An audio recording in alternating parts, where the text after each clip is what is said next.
ಬಗ್ಗೆ ನಾನು ತುಂಬ ಚೆನ್ನಾಗಿ ಮಾಡಿದ್ದೀನಿ ಅಂತ ಹೇಳೋದು ತಪ್ಪಾಗತ್ತೆ ಸರ್. ನೀರಿನ ಸಮಸ್ಯೆ ಬಗ್ಗೆ ಚೆನ್ನಾಗಿಲ್ಲ ಅಂದ್ರೆ ತಪ್ಪಾಗತ್ತೆ.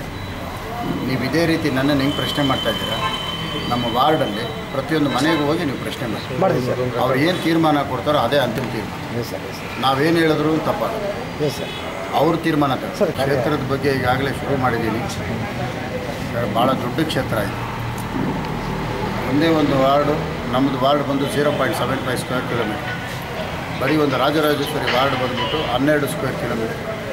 Jnanabharathi 12.75 square kilometre. ಈ ಥರ ಒಂದೊಂದು ವಾರ್ಡು ಭಾಳ ದೊಡ್ಡದಾಗಿದೆ. ಹಂಗಾಗಿ ಭಾಳ ಕಷ್ಟ ಇದೆ. ಚುನಾವಣೆ 15 ದಿವಸಗಳ ಕಾಲಾವಕಾಶದಲ್ಲಿ ಒಂದೊಂದು ವಾರ್ಡು ಒಂದೊಂದು ದಿನ ಕೊಟ್ಟು 9 ದಿನ ಆಗ್ಬೋದು. ಲಾಸ್ಟಲ್ಲಿ ಇನ್ನು ಉಳಿದಿರೋದು 3 ದಿನ. ಇದು ಪರಿಸ್ಥಿತಿ ಇವತ್ತಿಂದ ಸ್ಟಾರ್ಟ್ ಆಗುತ್ತೆ. ಹಂಗಾಗಿ ನಮ್ಮ ಒಂದೊಂದು ದಿವಸನೂ ಭಾಳ ಅಮೂಲ್ಯವಾಗಿರೋದ್ರಿಂದ ನಮ್ಮ ಶಕ್ತಿ ಮೀರಿ ಗೆಲ್ಲೋದಕ್ಕೆ ಏನು ಬೇಕೋ ಅಷ್ಟು ಪ್ರಯತ್ನ ಮಾಡ್ತಾಯಿದ್ದೀವಿ. ಆದರೆ ಈ ಸಾರಿ ಕಾಂಗ್ರೆಸ್ ಅಲೆ ಇದೆ. ಈ ಸಾರಿ ನಾವು ಸರ್ಕಾರ ರಚನೆ ಮಾಡೇ ಮಾಡ್ತೀವಿ. ಈ ಸಾರಿ ಈ ಭಾಗದ ಒಂದು ರಾಜರಾಜೇಶ್ವರಿ ವಿಧಾನಸಭಾ ಕ್ಷೇತ್ರ ಕಾಂಗ್ರೆಸ್ ಕ್ಷೇತ್ರ ಆಗೋದ್ರಲ್ಲಿ ಅನುಮಾನನೇ ಇಲ್ಲ. 100%. ಈ ಸಾರಿ ನಮ್ಮ ಈ ಕ್ಷೇತ್ರ ಏನಿದೆ ಇದು ಅಸೆಂಬ್ಲಿ ಒಳಗಡೆ ಕುತ್ಕೊಳ್ಳೋಕ್ಕೆ ಗ್ಯಾರಂಟಿ, ಏನು ಅನುಮಾನ ಇಲ್ಲ.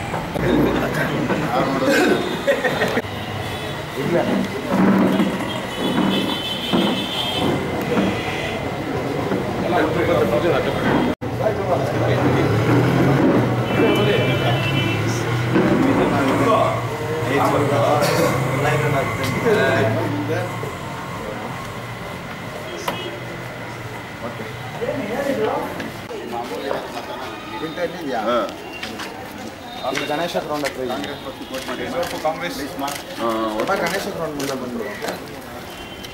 ಅಣ್ಣನೂ ಇಲ್ಲ. ಇಲ್ಲೇ ಗಣೇಶ ಗ್ರೌಂಡ್ ಮುಂದೆನೇ ಇದೆ.